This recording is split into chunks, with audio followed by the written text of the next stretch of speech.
ফুলকপি দিয়ে ডাল এইভাবে একবার রান্না করে দেখুন, গরম ভাত, রুটি বা পরোটার সাথে একদম জমে যাবে।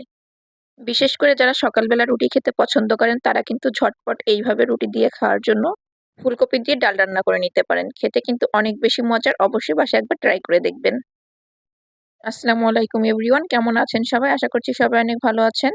আজকে আবারও চলে আসলাম আপনাদের সাথে নতুন একটা ভিডিও নিয়ে। আশা করছি ভিডিওটি আপনাদের কাছে ভালো লাগবে। তো চলুন দেখে নেই সম্পূর্ণ প্রস্তুত প্রণালী। চুলে একটা কড়াই বসিয়ে দিচ্ছি, কড়াইয়ের ভিতর দিয়ে দিচ্ছি পর্যাপ্ত পরিমাণে তেল। আমি সরিষার তেল দিয়ে দিচ্ছি, আপনারা চাইলে সয়াবিন তেলটাও ব্যবহার করতে পারেন। এর ভিতর অ্যাড করে দিচ্ছি কিছু পেঁয়াজ কুচি, সাথে আমি একটা এলাচ দিয়ে দিচ্ছি। খুব বেশি এখানে গরম মশলা ব্যবহার করার প্রয়োজন নেই, জাস্ট একটা এলাচ দিলেই হবে। এখন নেড়ে চেড়ে পেঁয়াজটাকে ভেজে নিতে হবে। বেশ কিছু সময় ভেজে এর ভিতরে অ্যাড করে দিচ্ছি বাটা মশলা।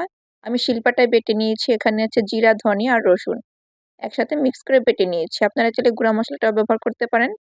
মশলাটাকে একটু ভেজে নিলাম, তারপর আমি এর ভিতরে অ্যাড করে দিচ্ছি কিছুটা পানি মশলাটাকে কষিয়ে নেওয়ার জন্য। এখন এর ভিতর আমি অন্যান্য ইনগ্রেডিয়েন্টস অ্যাড করে দিচ্ছি। প্রথমে দিয়ে দিচ্ছি স্বাদমতো লবণ, তারপরে দিয়ে দিচ্ছি হলুদের গুঁড়া, এখানে 1/3 টিস্পুন দিয়েছি। আর দিয়ে দিচ্ছি লাল মরিচের গুঁড়ো 1/3 টিস্পুন। নিজেদের পছন্দ অনুযায়ী দিয়ে দিবেন ঝালটা। এখন নেড়েচেড়ে সবকিছুকে আবার একসাথে মিশিয়ে তারপর মশলাটাকে কষিয়ে নিচ্ছি যতক্ষণ না উপরে তেল ভেসে উঠছে।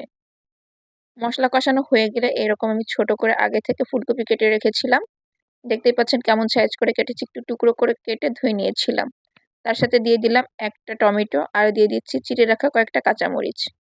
এখন নেড়েচেড়ে মশলার সাথে ফুলকপিগুলোকে মিশিয়ে নিচ্ছি। একটু টমেটো দেওয়ার চেষ্টা করবেন, এতে করে কিন্তু এটা খেতে বেশি টেস্টি হবে। তো কোনো রকম ঢাকনা ছাড়াই বেশ কিছু সময় এটাকে একটু ভেজে নিয়েছি তেলের উপরে।